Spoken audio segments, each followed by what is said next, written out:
नमस्कार दोस्तों, आप देख रहे हैं खबर जारी है। आज की यह खबर सिर्फ एक देश की नहीं है, बल्कि इंसानियत को शर्मसार करने वाली घटना है। हम बात कर रहे हैं बांग्लादेश के उस मामले की जिसमें एक निर्दोष युवक को अफवाहों के आधार पर भीड़ ने बेरहमी से मार डाला। उस युवक का नाम था दीपू चंद्र दास। दीपू चंद्र दास बांग्लादेश के मयमनसिंह जिले के भालुका इलाके का रहने वाला था। उम्र करीब 25 साल। एक साधारण परिवार से आने वाला दीपू गारमेंट फैक्ट्री में मजदूरी करता था। घर की आर्थिक हालत ठीक नहीं थी, लेकिन वह मेहनत करके अपने परिवार को सहारा दे रहा था। 18 दिसंबर की रात अचानक हालात बदल गए। फैक्ट्री और आसपास के इलाके में यह अफवाह फैलाई गई कि दीपू ने धर्म को लेकर आपत्तिजनक बात कही है। बिना किसी जांच, बिना किसी सबूत, बिना सच्चाई जाने लोगों की भीड़ इकट्ठा होने लगी। प्रत्यक्षदर्शियों के मुताबिक दीपू को फैक्ट्री से बाहर घसीट कर लाया गया। सैकड़ों लोगों की भीड़ थी। किसी के हाथ में लाठी, किसी के हाथ में डंडा, तो किसी के हाथ में लोहे की रॉड। दीपू लगातार कहता रहा कि उसने कुछ भी गलत नहीं कहा है। वह हाथ जोड़कर माफी मांगता रहा, लेकिन भीड़ ने उसकी एक नहीं सुनी। भीड़ ने दीपू को बेरहमी से पीटना शुरू कर दिया। वह जमीन पर गिर गया, लेकिन मारपीट बंद नहीं हुई।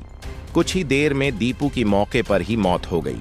लेकिन इंसानियत की हदें यहीं खत्म नहीं हुईं। मौत के बाद भी भीड़ शांत नहीं हुई। दीपू के शव को एक पेड़ से बांधा गया और फिर उसके शरीर को आग लगा दी गई। इस पूरी घटना के वीडियो सोशल मीडिया पर सामने आए, जिसने हर किसी को झकझोर कर रख दिया। सबसे बड़ा सवाल यह उठता है कि क्या दीपू चंद्र दास ने वाकई कोई धार्मिक टिप्पणी की थी? इस सवाल का जवाब जांच में साफ सामने आया। बांग्लादेश पुलिस और रैपिड एक्शन बटालियन की जांच में यह बात साफ हो गई कि दीपू के खिलाफ कोई भी सबूत नहीं मिला। किसी ने भी यह साबित नहीं किया कि उसने धर्म का अपमान किया था। यानी यह पूरी घटना सिर्फ और सिर्फ एक अफवाह की वजह से हुई। जांच में यह भी सामने आया कि दीपू के कुछ सहकर्मियों से पहले से विवाद चल रहा था। आशंका जताई जा रही है कि निजी रंजिश के चलते अफवाह फैलाई गई और उसी अफवाह को धार्मिक रंग देकर भीड़ को भड़काया गया।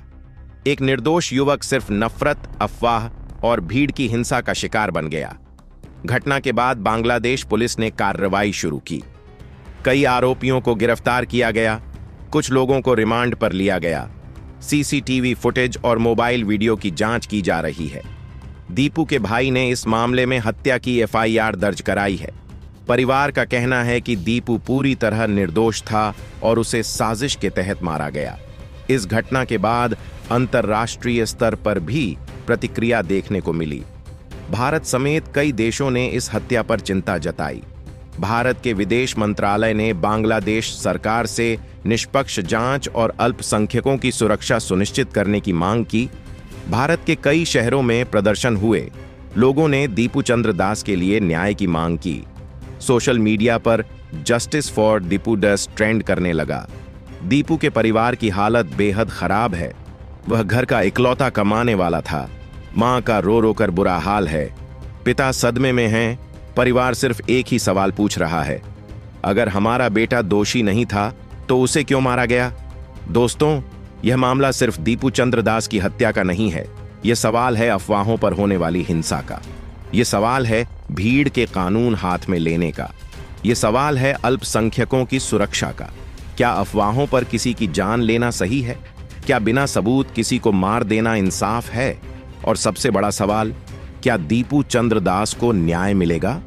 अगर आप भी मानते हैं कि दीपू निर्दोष था और उसे इंसाफ मिलना चाहिए, तो इस वीडियो को ज्यादा से ज्यादा शेयर करें ताकि उसकी आवाज दब न जाए।